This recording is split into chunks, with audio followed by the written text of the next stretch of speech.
Hello friends and enemies, welcome to or back to Happy For Now. It's me, Isabel, here with a requested video. So I had talked about how there's a certain author I've been like putting off reading their last book because I found their first book like very comforting and one of those books that I kind of wanted to save for when I was in a sad mood. So today we're going to talk about all my comfort authors. I have books in that little like breaking case of glass box in my brain. Which is weird at times because some of them I don't have any books left, but some of them I'm holding on to books. I would say more of these than not. I guess I have books I haven't read yet because I know that when I'm in a spot where I just need that pick me up or I need to cry or something specific, they have books that will do it for me. And I feel like it's such a specific thing. It's a very personal choice also. The authors, I'm going to say, like, I feel like the authors I find comforting may not be the same for you. We probably have some crossover, but some of these are books that I would reread. Some of these are books that I would reread in a mood, but also some of these are just authors that, like I said, I'm like, I have a couple books stashed or more than a couple.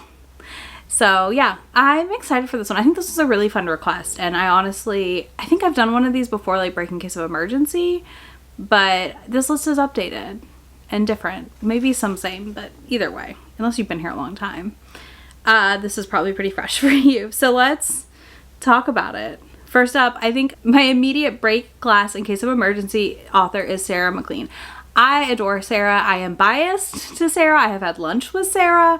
I'm biased, okay? I'm just full on biased about Sarah McLean. But I find her books absolutely enjoyable and absolute delight. And I have like certain series of hers I have not read yet because I just feel like if things in my life took a bad turn, I want those books there, okay? Like if something big happened that was like really stressful, I want to be able to read those books. So I have certain series of her just hanging out, chilling for me. They're ready to go when I need them, but I don't need them yet. So that's why they're waiting. I haven't even read the newest release yet, and I really want to, but I just like also want to be like have the perfect day where I just like sit down and I start it and I finish it all in one go, you know? But yeah, Sarah McLean is high on the break glass in case of emergency list for me. Definitely one that I have held back a very specific series on purpose to read the rest of the way through when I need them. Next, we have Emma Barry, which is a new one for me. I read my first Emma Barry in January and I giggled and just had such a good time with Chick Magnet that I got Funny Guys and ARC and still haven't read it. Purpose, but also because I kind of forgot I got it and then was like, oh crap, I do need to read this. But I was also like, but it's Emma Barry, and like, what if I just wait until I'm sad and read it? Because her book, Chick Magnet, made me giggle so much, and I'm not like a giggly girl with my books, okay? Like most books don't make me laugh that much, I don't cry. I'm not a big like emotional reader. I might giggle at a couple things, but usually it's pretty like low key over here for like reactions to books. But Chick Magnet had me just like dying at the entire setup. So Funny Guy, I've just kind of been sitting on and like, oh, we'll read it eventually. Maybe like we need to read it soon because obviously I'd like to have it reviewed before the end of the year. But I'm like, but I just kind of want to read it when I'm maybe, you know, having a time. Yeah, her books make me laugh and swoon, so like that's just a fun combo in my opinion. Next is Christina C Jones. Listen, this surprises no one. I am obsessed with her. I'm in love with her. I have a tracker to read all of her backlist, but here's the thing. I will never fully finish her backlist because the thing is if I, again, am going through something ever, I want to have a plethora of Christina C Jones to pick up because I find her books to be so enjoyable and they cover such a wide range of genre. Like subgenres for romance that like there's always something there for you.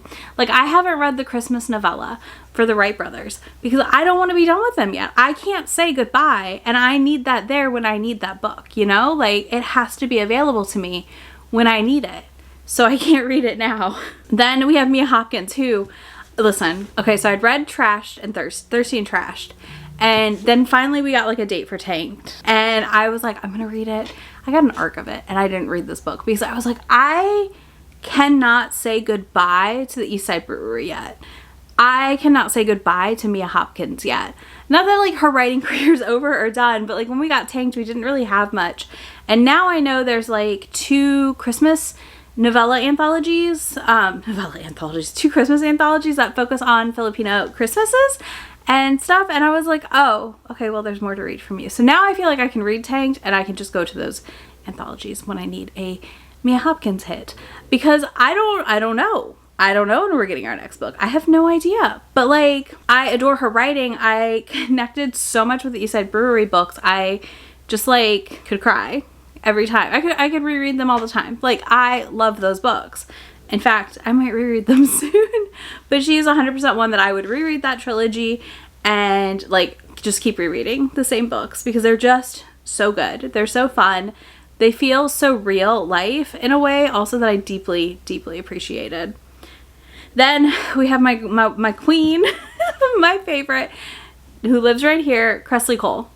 Listen, you might think I have read every single Christina Cole. I have not. I've read like 1 or 2 of her YAs. I've read all of the Immortals After Dark, but I have not read any of her old historicals, because again, there comes a day that I just need that. I want to have those available to me. But also, I am always down to reread a Christina Cole book, because at the end of the day for me, like, Cressley is a comfort author. I marathoned a lot of those books during 2020, and she very quickly became a comfort author because of the world. And the books are so banana pants bonkers that like I feel as though it's very easy for them to be revisited and enjoyed over and over and over again. So yeah, I do love that. Next, I have Helen Wong, but specifically The Kiss Quotient. I find this book to be the book I tell people to try if they're new to romance often. The book that I think about constantly as setting a current standard for romance, but also just an incredibly enjoyable read. Such a good time. I love our main characters in this book. I own multiple copies of this book in different formats and versions and editions. Like, I love The Kiss Quotient. It is a book that I would probably pick up if I started, like, if I traveled like worldwide and there were different covers in every country. I would buy a different version of The Kiss Quotient. It is one of those books for me. I think it was pivotal in my romance reading, and I think that's part of why it's a comfort, but also I just find this entire story very, like, warm and cozy. I mean, also turmoil and emotion and stakes, but there's a warmth and a cozy. Next, an author that probably wouldn't surprise anyone if you've been here a minute, which is Ilona Andrews. I personally think, for me, the revisit option for Ilona Andrews will always be Hidden Legacy, because I would do anything for my own Mad Rogan. I might be married to my own version of that character to an extent, honestly, because he would. Maybe not as, like, aggressive at this point as Mad Rogan is on Chasing, but, like, I love that series. I love the family element in that series. I think for me, a lot of this deals with the fact that, like, there's often really strong friend groups and found family elements. Not all of these, but a lot of them. And I think this series overall just builds such a fun world and has such a good build up to the finale of each trilogy. So, Hidden Legacy by Ilona Andrews, 100% a comfort reread and a comfort author. Then we have 2 more. So we have Alyssa Cole, but this is very specific Alyssa Cole's, and it's specifically the original Princess in Theory book in that, like, trilogy. Any of those to me would be a comfort read, a comfort author, a comfort reread. Like, that is 100% another series, again, that I recommend to a lot of people who want to try romance, and I find it so enjoyable. And I love talking about those books, and I like the idea of I could revisit them very easily as a non, like, big rereader, but that trilogy for me is, like, near perfection, personally. But it's, like, only that trilogy, unfortunately. But yeah, I love that. I do need to read the rest of her Unconditional Freedom books, but for me, like, that, I don't know what it is about them. I think it's the characterizations.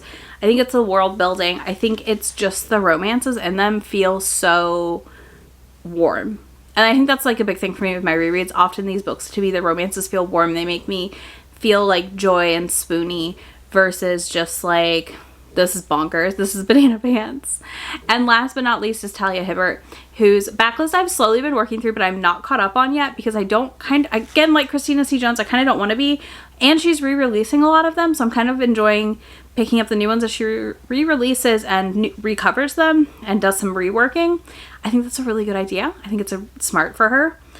But I really love Talia's writing. I, again, also find her books really warm and comforting. And I love the character identities we get in her books, from demisexuality to autism to ADHD rep. Like, we get a lot in there, and it all like feels really good to read, and it feels very like connective to me as a reader, and relatable.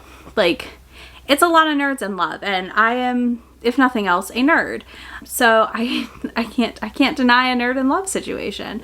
But yeah, those are my comfort authors. I did not count them. I just kind of like thought through the list and wrote them down. I would love to know your comfort authors. Do you have authors like me where you're like saving books to read in that once in a blue moon rainy day situation?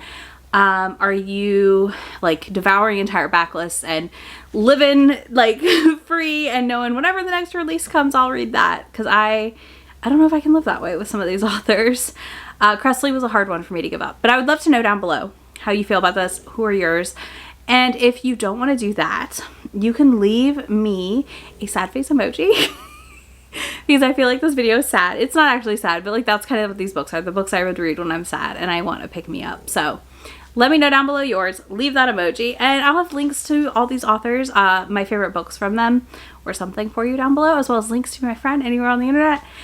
And I will talk to y'all in just a few days. Bye. Already packing, come with me. I'm not really asking.